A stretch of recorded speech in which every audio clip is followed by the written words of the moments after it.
We spend billions yearly on antibiotics and immune boosters, while the very plants that inspired those compounds grow uninvited in sidewalk cracks and fence lines. We yank them, spray them, and curse them without ever wondering what they actually are. That changes today. To be upfront, I'm not a doctor, and this isn't medical advice.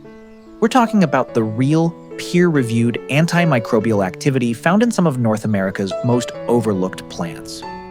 These plants were used by indigenous peoples for centuries, studied in university labs, and even used as the basis for pharmaceutical compounds. This is history, botany, and biochemistry, and it's fascinating. So let's walk through the backyard together because you're probably sitting on a medicine chest you didn't even know you had. 1. Plantain. Plantago major. Before you even reach the back fence, look down. That low-growing rosette of ribbed oval leaves with parallel veins pressed flat against the ground. That's broadleaf plantain. It's everywhere. Driveways, lawns, compacted roadsides, the edge of every garden path. It's so common most people don't even register it as a plant. It's just the ground. But plantain has one of the longest documented histories of medicinal use of any weed in America. Native American tribes across dozens of nations used it for wound care, insect stings, and infections long before European settlers arrived. And then European settlers who brought their own knowledge of plantain from the Old World kept right on using it. Here's why it works. Plantain contains a compound called aucubin, along with bicoline and several other phenolic acids that have demonstrated genuine antibacterial activity in laboratory studies. A 2010 study published in the journal Evidence-Based Complementary and Alternative Medicine found that plantain extracts showed measurable inhibitory action against a range of pathogens including Staphylococcus aureus, the bacterium behind staph infections, as well as certain strains of E. coli. Its anti-inflammatory action is equally well documented. Plantain inhibits the release of pro-inflammatory compounds, which is why chewing a leaf and pressing it to a bee sting or a minor cut produces that immediate cooling, soothing effect that generations of people have relied on. Practically speaking, fresh leaves can be bruised and applied topically to minor wounds, bites, and skin irritations. A strong tea made from dried leaves has been used as a rinse for mouth sores and sore throats. It's one of the most approachable weeds to start working with, and it's almost certainly growing somewhere in your yard right now. 2. Dandelion. Taraxacum officinale, I know. You've heard about dandelion 100 times. Stay with me because most of what's said about dandelion in wellness spaces focuses on its liver-supporting and diuretic properties. And while those are real, the antimicrobial side of this plant is far less talked about and genuinely surprising. Dandelion contains taraxacin, and a collection of sesquiterpene lactones that have shown inhibitory activity against bacteria and fungi in multiple lab studies. A 2011 study found that dandelion extracts significantly inhibited the growth of both gram-positive and gram-negative bacteria, including S. aureus and Bacillus subtilis. There's also growing research into its antifungal properties. Dandelion extracts have shown activity against Candida albicans, the fungus responsible for yeast infections and oral thrush. The flower, the leaves, and the root all carry different concentrations of active compounds. The root, especially when harvested in fall when the plant has pulled its energy reserves downward, tends to have the highest concentration of inulin and other bioactive compounds.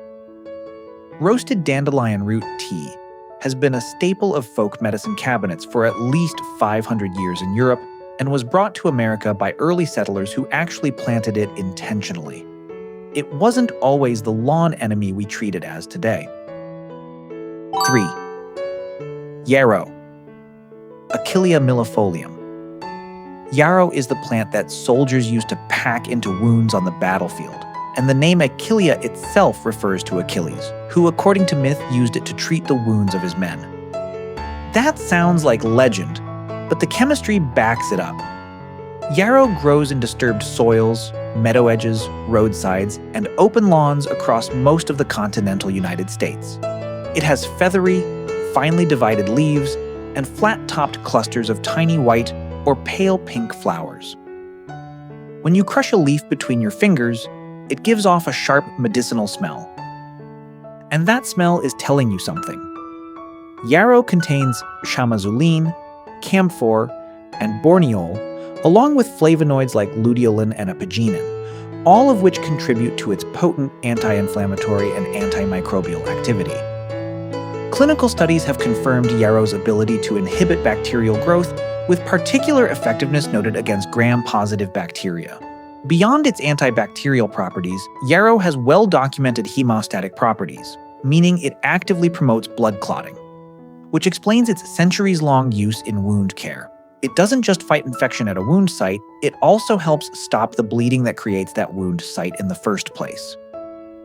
In folk herbalism across nearly every culture that encountered it, yarrow tea was used for colds, flu, fevers, and urinary tract infections. The aerial parts, leaves and flowers, are the most commonly used either as a tea, a tincture, or a poultice applied directly to wounds. If you have a wildflower meadow area or a naturalized zone in your yard, yarrow is one worth encouraging. 4. Lamb's quarters. Chenopodium album. Lamb's quarters gets almost no attention in herbal circles, but it deserves a serious second look.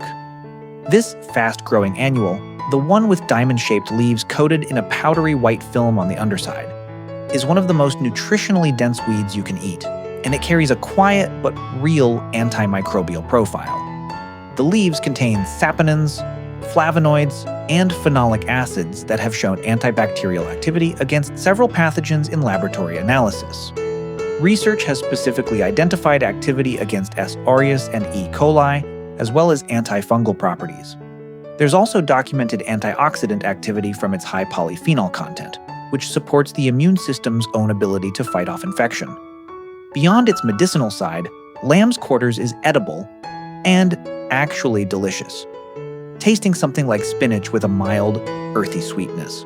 It's been called the wild spinach of North America, and it's substantially higher in calcium, iron, and vitamin C than commercial spinach. It can be eaten raw in salads when young, or cooked like greens when mature. From a practical standpoint, this is a weed that you could be harvesting regularly and adding to your diet in a way that supports your health continuously, not just when you're already sick. 5. Cleavers. Galium aperine. Cleavers is that maddening plant with tiny hooked bristles that latches onto your socks, your dog, your shoelaces. The one you spend 20 minutes picking off before you can come inside. That clingy, trailing, scrambling weed of hedges and garden edges is actually one of the most interesting medicinal plants in the backyard. Traditional herbalists across Europe and North America have long used cleavers as a lymphatic tonic, meaning a plant that supports the lymphatic system, the network of vessels and nodes that plays a critical role in immune function and the body's ability to fight infection. Modern research has begun to validate this traditional use. Cleavers contains coumarins, iridoids, and flavonoids that contribute to both its anti-inflammatory and antimicrobial activity. Extracts have shown inhibitory effects against gram-positive bacteria in vitro. What makes cleavers particularly interesting from an herbalism perspective is that it's best used fresh. The plant's active constituents degrade quickly when dried, so it's traditionally prepared as a cold infusion.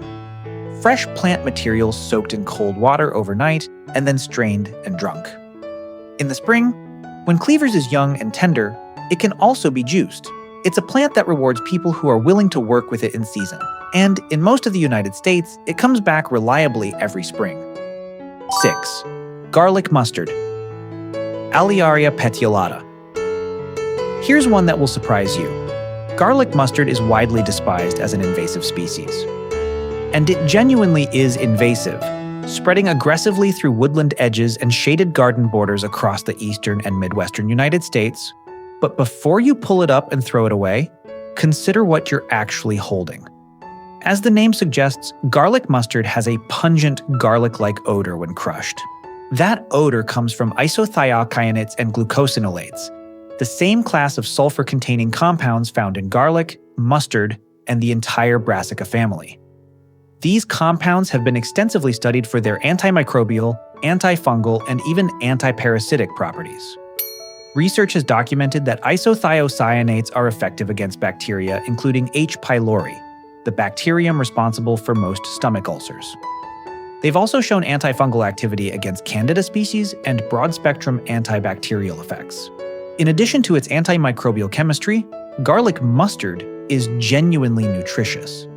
The young leaves in spring have high levels of vitamins A, C, and E, and they taste excellent in salads and pestos.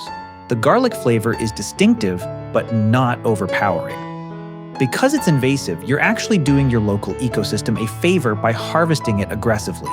Eat it, tincture it, dry it. You can't really over-harvest garlic mustard. The environment will thank you. 7. Ground ivy. Glaucoma hadaracea.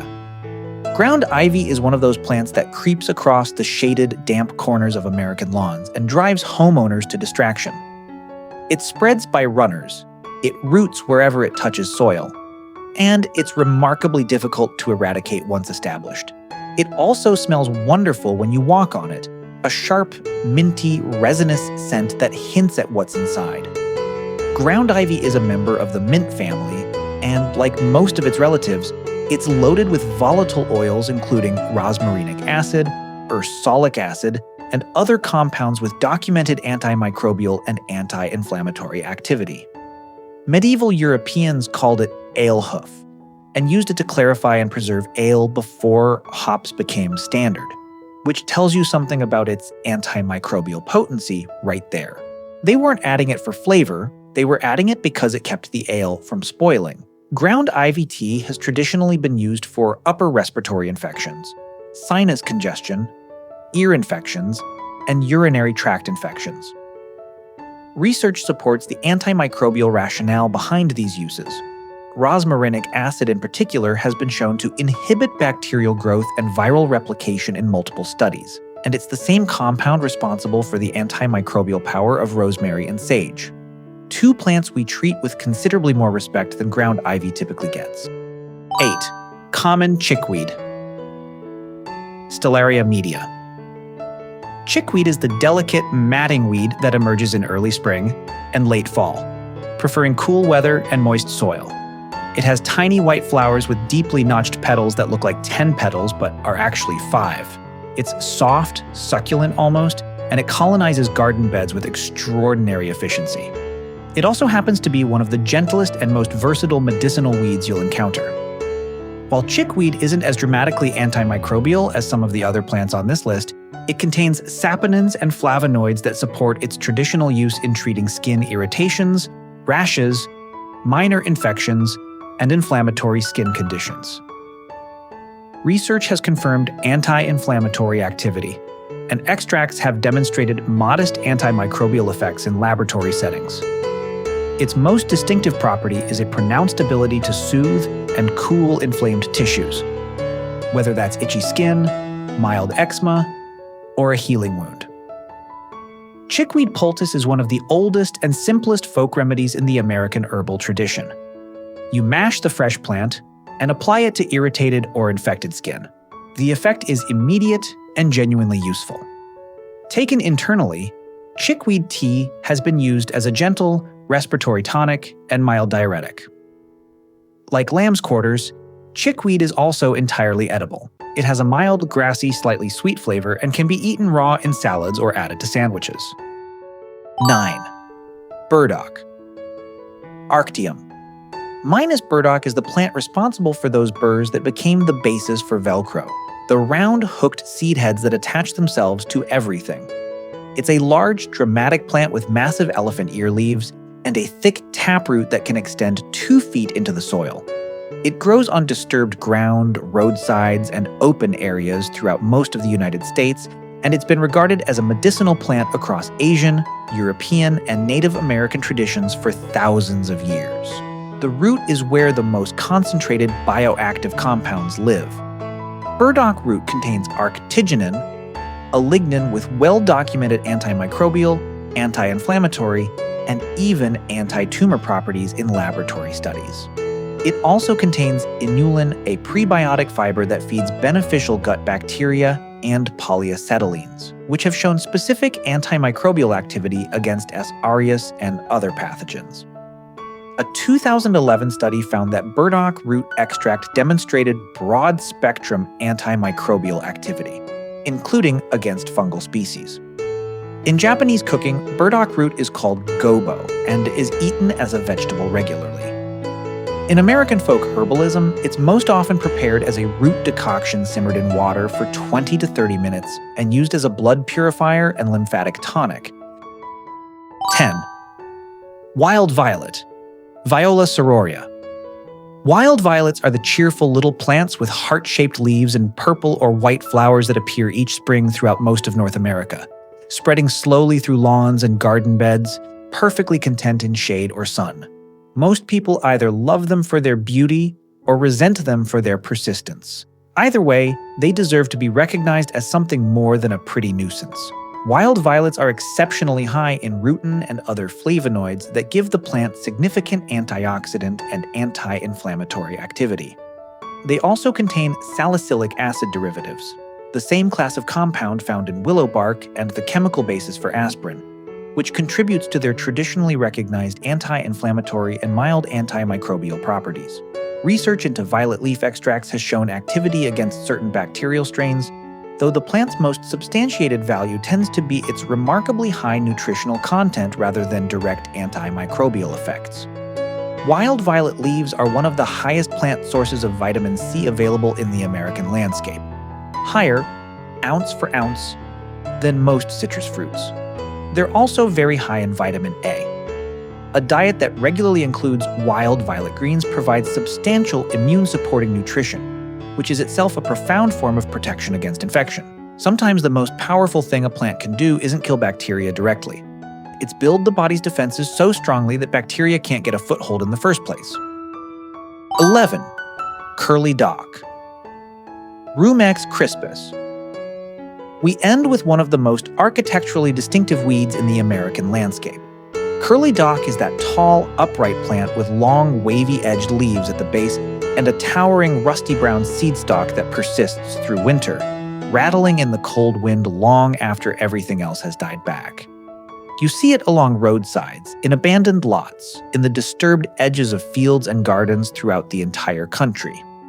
Curly dock contains a rich array of anthraquinone compounds, amodin, chrysophenol, and others, that have been studied extensively for their antimicrobial properties. Amodin in particular has a well-documented track record in research settings, showing inhibitory action against a range of bacterial pathogens including drug-resistant strains of S. aureus, as well as antifungal and antiviral activity. A 2013 study found significant antimicrobial activity in dock root extract across multiple pathogen species. These anthraquinones are also responsible for dock's traditional use as a digestive stimulant and gentle laxative, so it's a plant that requires some respect when used internally. The root is the most potent part of the plant medicinally, and it's also where the highest concentration of iron in the form of bioavailable compounds is found. Curly dock has one of the highest iron contents of any wild plant, which is why traditional herbalists have used dock root preparations for iron deficiency anemia for centuries.